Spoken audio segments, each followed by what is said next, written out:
Hello to everyone, this is Avid Academy and we are going to have a discussion on Financial Action Task Force. Financial Action Task Force के बारे में हम लोग पढ़ने वाले हैं। इसको शॉर्ट फॉर्म में FATF भी कहा जाता है और ये अभी काफी ज्यादा न्यूज में है पाकिस्तान को लेकर। हम लोग हमेशा से ये तमन्ना लेके चलते थे ना कि FATF का जो ग्रे लिस्ट है उससे पाकिस्तान को थोड़ा सा और डाउनग्रेड करके ब्लैक लिस्ट में डाल दिया जाए, जिसमें से पहले से नॉर्थ कोरिया और ईरान बहुत ही अच्छे से रह रहे हैं। लेकिन हमारा जो ये सपना था ना एज ए इंडिया की जो ये थॉट थी वो पूरा नहीं हो पाया है। पाकिस्तान ग्रे लिस्ट से भी बाहर निकलने में सफल हो पाया है। FATF के जो 34 पॉइंट थे जिसके ऊपर कंटेंशन था उसमें से 30 ऐसे पॉइंट थे जिसको लेकर पाकिस्तान ने सेटिस्फाई करने में सफलता हासिल की है FATF को, और FATF का ग्रे लिस्ट से अब पाकिस्तान बाहर हो चुका है। पर पहले ये समझते हैं कि FATF करता क्या है और ग्रे लिस्ट में जाने का मतलब क्या होता है। FATF एक ऐसा ऑर्गेनाइजेशन है जिसका काम है मनी लॉन्ड्रिंग और टेरर फंडिंग को रोकना, ठीक है। यानी कि पाकिस्तान जैसे कंट्री जो सेफ हेवन माने जाते हैं मनी लॉन्ड्रिंग को लेके या टेरर फंडिंग को लेके, उनको रोकना ये सारे काम करने में।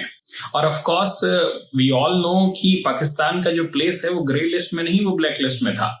लेकिन फिर भी अब ऐसा देखने को मिल रहा है कि पाकिस्तान अपने लॉज में कुछ चेंजेस कर रहा है, कुछ अपने जो टेररिस्ट ऑर्गेनाइजेशन थे उसके खिलाफ काम कर रहा है। सब दिखावा है, वी ऑल नो दैट कि जितने सारे भी टेररिस्ट को वो सजा दे रहा है वो सजा दे के जेल में पत्थर तोड़ने के लिए नहीं जा रहे हैं, उन्हें आराम से रहने के लिए जगह ही मिल रही है अपने जेलों में।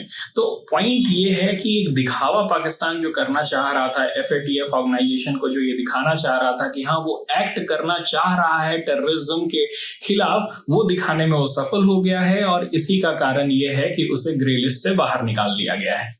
थोड़ा सा FATF के बारे में समझते हैं। FATF जो ऑर्गेनाइजेशन है उसकी स्टार्टिंग होती है 1989 में। भारत का क्या उसमें रोल है? भारत 2006 में उसको ऑब्जर्वर का स्टेटस मिलता है और 2010 में 34वां ऐसा देश बनता है जो कि एक परमानेंट मेंबर कहलाता है FATF का। आज टोटल 36 कंट्रीज हैं FATF में और इन सारे कंट्रीज का यही काम है कि मनी लॉन्ड्रिंग और टेरर फंडिंग को रोका जाए।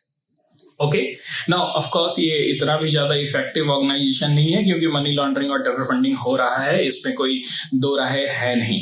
लेकिन फिर भी अगर कोई कंट्री ग्रे लिस्ट में चला जाता है या ब्लैक लिस्ट में चला जाता है तो कुछ ऐसे स्ट्रिक्ट पॉलिसीज ये सारे कंट्रीज अपनाते हैं जिससे कि मनी का ट्रांसफर जो होता है ना वो बहुत ही ज्यादा मुश्किल हो जाता है उस कंट्री के लिए। फाइनेंशियल प्रॉब्लम्स काफी ज्यादा आ सकते हैं। फॉर एग्जाम्पल, मैं एग्जाम्पल की तरह बताता हूँ कि जैसे पाकिस्तान जैसे कंट्रीज जो है ना जिनको अभी बेल आउट पैकेज चाहिए इंटरनेशनल मॉनेटरी फंड से, तो वो लेना बहुत मुश्किल हो जाएगा। IMF देगा ही नहीं। IMF क्यों देगा? वर्ल्ड बैंक क्यों लोन देगा? पैसे क्यों देंगे? क्योंकि ऐसा चांसेस हैं कि ये जो पैसे इनके पास आएंगे उसका यूज वो टेरर फंडिंग के लिए करेगा।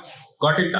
तो अगर कोई कंट्री इस तरह के लिस्ट में आ जा रहा है तो पूरे जो वर्ल्ड के बिजनेस हाउसेस हैं, वर्ल्ड बैंक्स हैं, ये सब क्या करेंगे? थोड़ा सा स्ट्रिक्ट पॉलिसीज अपनाएंगे इनकी मनी और फाइनेंशियल असिस्टेंस को लेके। गॉट इट ना? नाउ लास्ट में मैं यही बोलना चाहूंगा कि अब पाकिस्तान फिर से टेरर फंडिंग कर पाएगा, मनी लॉन्ड्रिंग कर पाएगा और टेररिस्ट भारत में भेज के भारत में तबाही मचा पाएगा, ठीक है। और FATF जैसे जो नेशंस हैं वो देखते रहेंगे कि अरे वाह बहुत अच्छा, ये तो क्या किया है ना, हाफिज सईद को अभी 2 मंथ पहले ही हाफिज सईद और साजिद मीर को सजा सुनाया गया है, तो बहुत अच्छी बात है कि टेरर के अगेंस्ट पाकिस्तान काम कर रहा है। लेकिन ये सब दिखावा है, we all know that, okay. और ग्रे लिस्ट में अगर वो रहता तो भारत के लिए बहुत ही ज्यादा सही रहता, क्योंकि अगर फाइनेंशियल असिस्टेंट बाकी दुनिया से इसके पास आने लग रहा है ना तो ये फिर वही काम करेगा। जितना भी पैसा अमेरिका यहाँ पर डालता था इसलिए कि अलकायदा को रोका जाए, लेकिन कहाँ मिला? जो आपका ओसामा बिन लादेन था वो कहाँ मिला? वो पाकिस्तान में ही मिला। तो रियलिटी क्या है? रियलिटी यही है कि जितना पैसा आप अगर पाकिस्तान में डालेंगे वो नेचर ही ऐसा है कि वो टेररिज्म की तरफ जाएगा, ठीक है। तो किसी का कैरेक्टर और नेचर तो आप बदल नहीं सकते हैं और FATF के ग्रे लिस्ट से पाकिस्तान बाहर आ गया है, मुबारक हो भारत जैसे कंट्रीज के लिए। फिर से हमें क्या करना पड़ेगा, अपनी इंटरनल सिक्योरिटी के ऊपर ज्यादा ध्यान देना पड़ेगा। हम ऐसे इंटरनेशनल ऑर्गेनाइजेशन के भरोसे नहीं बैठ सकते हैं। So that's all about this news. FATF का जो कॉन्सेप्ट है उसको याद रखिएगा। उसकी फुल फॉर्म जो है वो फाइनेंशियल एक्शन टास्क फोर्स है। उसका जो हेडक्वार्टर है वो पेरिस में है।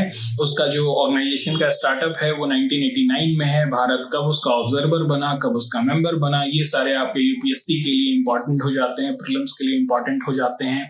वेयरएज मेंस के लिए आप कुछ पॉइंट उठा सकते हैं कि अब हमारे इंटरनल सिक्योरिटी के लिए कितना बड़ा खतरा हो चुका है जब पाकिस्तान के पास बाहर से मनी आने लगेगा। So these are the point जिसको आपको थोड़ा सा कंसिडर करना है। ओके, इसके साथ साथ आपको थोड़ा सा नोट्स भी मिल जाएगा। So that's all for this video. Thank you.